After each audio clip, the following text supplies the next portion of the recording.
Someone like you as my brother's wife? You should release him. I had thought I was getting along with my sister-in-law, but she showed her true colors when we were alone.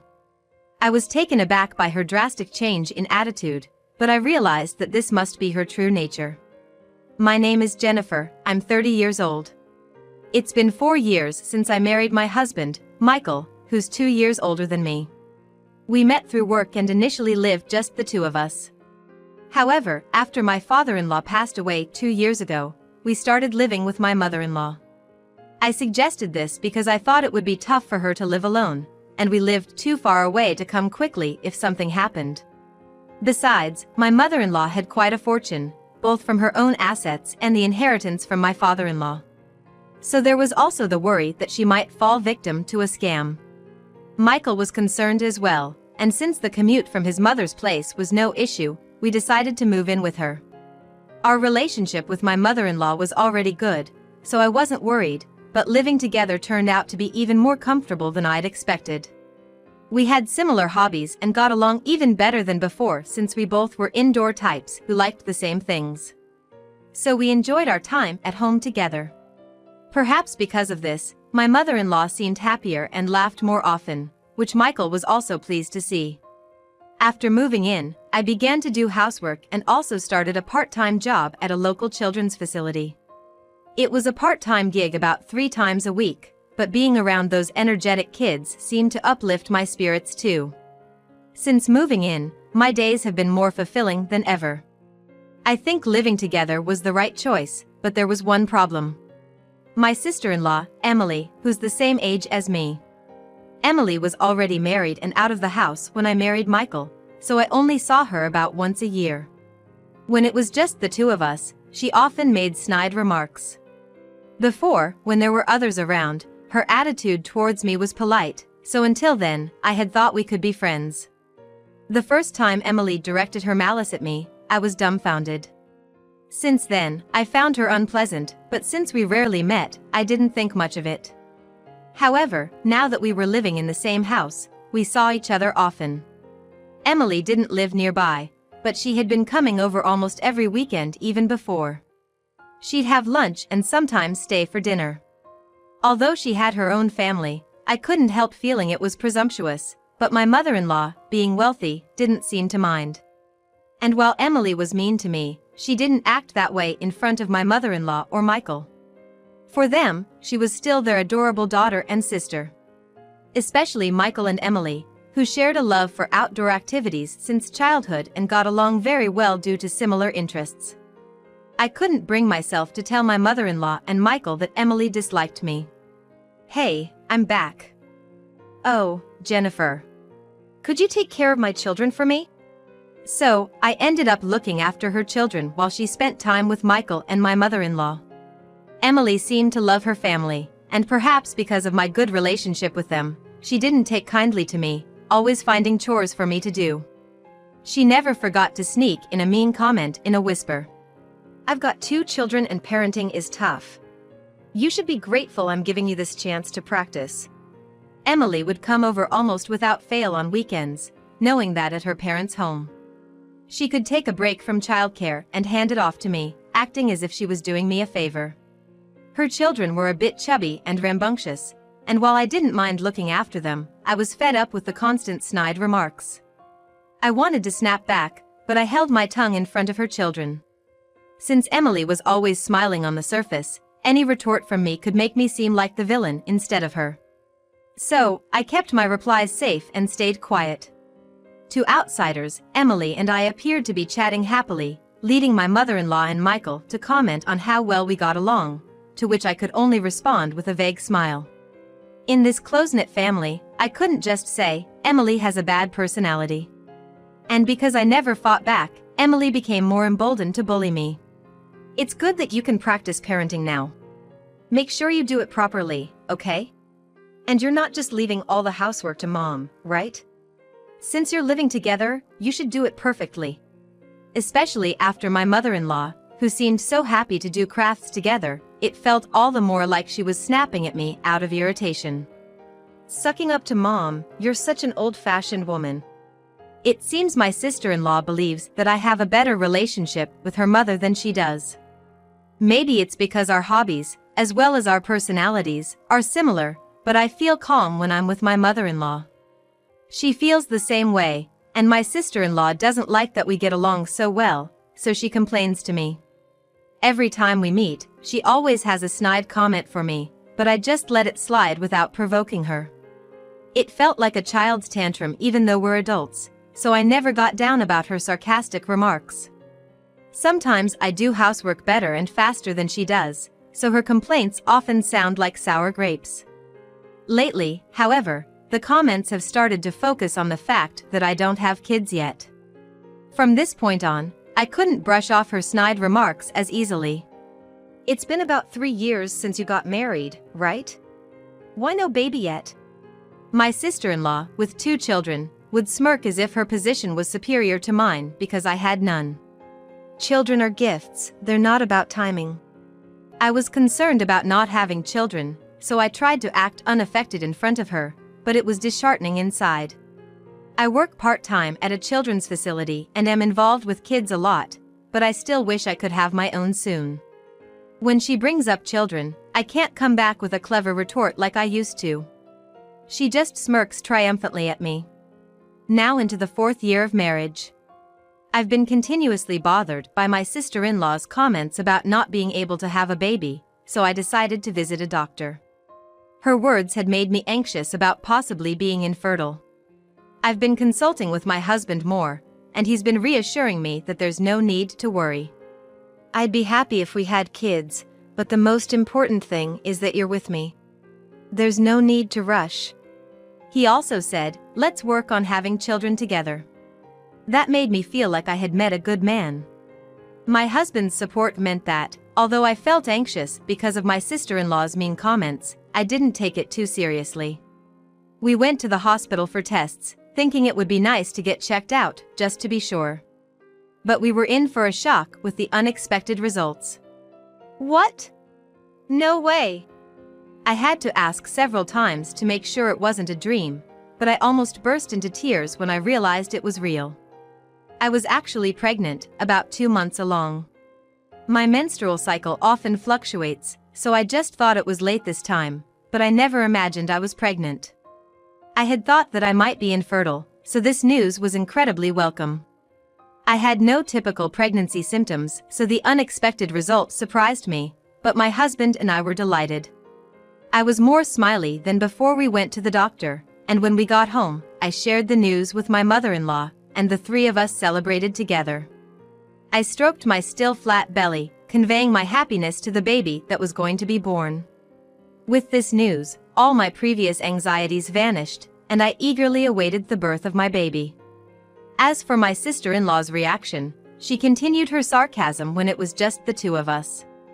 Maybe it was because the content of her sarcasm decreased, or perhaps she didn't like seeing me so consistently happy about my pregnancy, but she seemed out of sorts. To me, excited about the baby, her sarcasm felt like a gentle breeze, not bothering me at all. However, at the next checkup, I was devastated to learn I had miscarried. What? Why? I asked the doctor, nearly crying. I had already been thinking a lot about parenting methods and things I wanted to do with the child, looking forward to the birth, so the miscarriage was unthinkable. I had researched pregnant life and didn't recall doing anything that could have caused a miscarriage. The shock of the miscarriage and the self-blame were almost crushing. The doctor explained that early miscarriages are relatively common. Sometimes due to chromosomal abnormalities, they can happen even when there is nothing wrong on the mother's side. I was told not to dwell on it too much, but I couldn't help it. I had been longing for a baby, so when I finally got pregnant, I was over the moon. But after suffering a miscarriage, the joy I had been feeling until then turned into a profound shock that left me deeply saddened. My husband and mother-in-law were worried and tried to cheer me up, but because I had been so looking forward to having a baby, I found it hard to bounce back, and couldn't manage to return to my normal routine. Moreover, my sister-in-law's sarcasm seemed to intensify after she heard about the miscarriage, deepening my depression. What on earth did you do to miscarry? You're not cut out to be a mother. And once you have one miscarriage, aren't you likely to never have children? What's the point of being married if you can't have a baby? She would say these cruel words with such glee, it was clear she enjoyed hurting me. Because of this, I began to despair that I might never be able to have a baby. Normally, I would have snapped back at her, but I was so down that I just took it all by myself. I tried to act normal at my part-time job, but even the kids there could tell I wasn't my usual self and expressed their concern, which only made me feel worse. I knew I couldn't go on like this, yet I couldn't shake off the feeling of being listless and devoid of energy. This distraction may have led to me falling down the stairs on my way to work, resulting in an injury that required hospitalization. I tumbled and bruised myself all over, fracturing my right arm and leg severely. Thankfully, a passerby called an ambulance, and I ended up being admitted to the hospital for a month. I felt terrible for worrying my husband and mother-in-law, who came to the hospital looking so concerned. We were afraid you had gotten reckless because you were so down. It's a relief you're fine. You've been losing so much weight, and now an injury on top of that. We were so worried. Seeing their tearful, worried faces, I realized just how much concern I had caused them. I had lost my appetite and weight from all the distress, which only added to their worries. It finally hit me just how neglected my body had become, not just from the injury, but from lack of care in general. I had forgotten to look after my skin and hair because I had no appetite.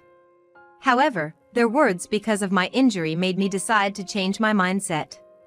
I'm sorry for worrying you. But I won't be down anymore. I'll recover from this injury quickly.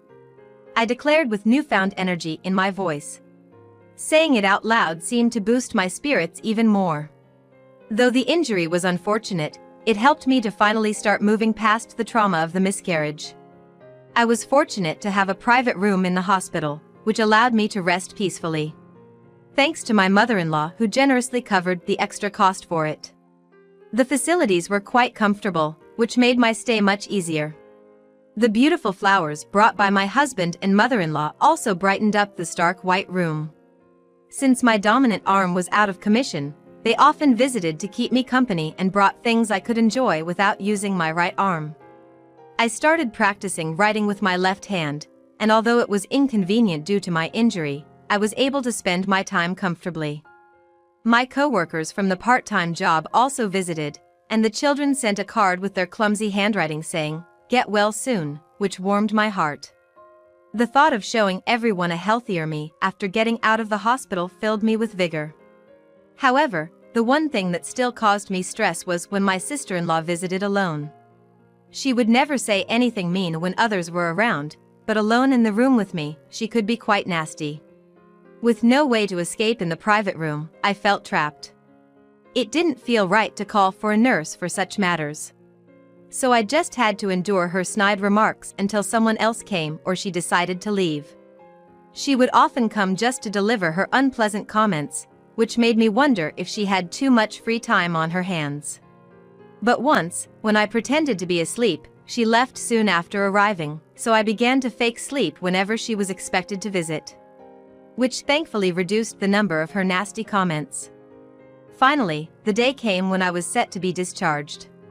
"You're gonna be out soon. We were thinking of throwing a little celebration party for you at home once you're out. What do you think?" My husband and mother-in-law suggested excitedly. "Wow, I can't wait," I replied, genuinely touched by their thoughtfulness. "Emily will be happy to hear about your recovery. She's been worried about you." My mother-in-law said that, which meant even Emily would be there. It made me feel a bit disappointed. But my in-laws were oblivious to Emily's treatment towards me, so I couldn't really express my concern. I wasn't thrilled about my sister-in-law coming over, but I figured as long as I wasn't alone with her and stuck close to my husband and mother-in-law during the party, it would be okay. When I got home from the hospital, the house was already festively decorated with bright, colorful flowers, which lifted my spirits for the first time in a while. The table was full of delicious-looking food, some cooked by my mother-in-law and some bought from stores. Right when everything was almost ready, my sister-in-law arrived with a big bag in tow. "Sorry I'm late. Congratulations on your discharge, Jennifer." she said with a perfect smile, and I thanked her with a smile of my own. Despite being taken aback by her previous snide remarks in my hospital room, I was amazed at how amazing her acting skills were. We all sat down, glasses filled with drinks in hand. "Here's to Jennifer's discharge," Michael toasted, and we started our meal. I didn't drink alcohol because of my injury, but the other three were pouring it liberally. Especially my sister-in-law, who brought her own and drank generously without bothering me, which made me feel relieved that the meal would go smoothly. Even with my right hand out of commission, I managed to eat by myself thanks to the easy-to-use utensils my mother-in-law had prepared for me. And my left-handed skills had improved.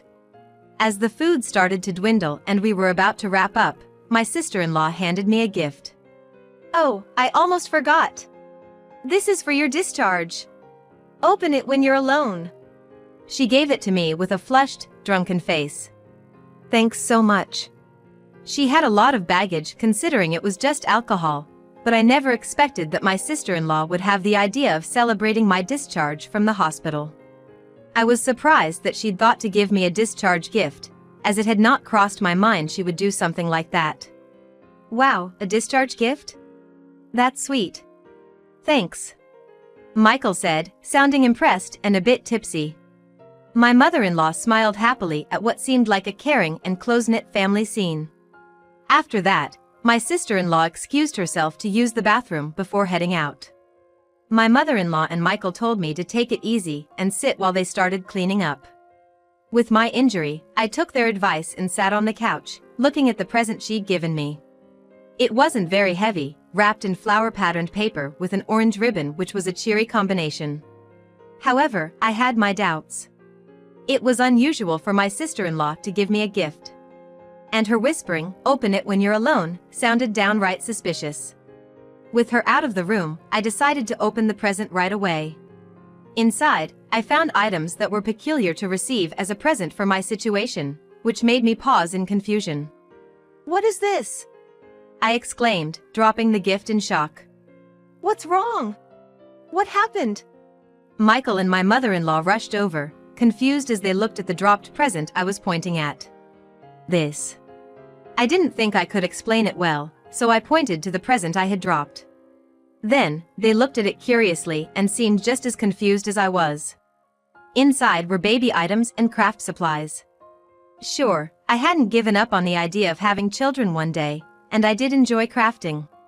But it had only been 6 months since my miscarriage, and with my injury, I couldn't even do crafts if I wanted to. The contents were so mismatched for a discharge gift. Giving baby items to someone still recovering from a miscarriage and an injury felt like a deliberate insult. Had I not been on the path to recovery, seeing those baby items could have devastated me. They were also confused because it was not intended to be given as a congratulations on my discharge from hospital, considering my situation.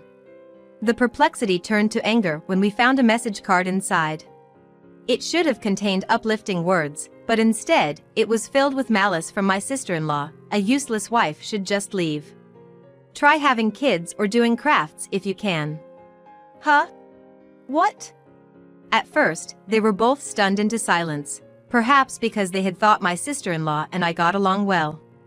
But it wasn't long before they started to get angry about what Emily had done. Just then, Emily came back from the bathroom and entered the room, which led my husband Michael to confront her. "Hey! What were you thinking giving this to Jennifer?" he demanded, his voice thundering in sudden anger. Emily looked confused at first, but upon seeing the gift wrap in Michael's hand, she seemed to realize what had happened. "Huh? You opened it? I told you to look at it when you were alone."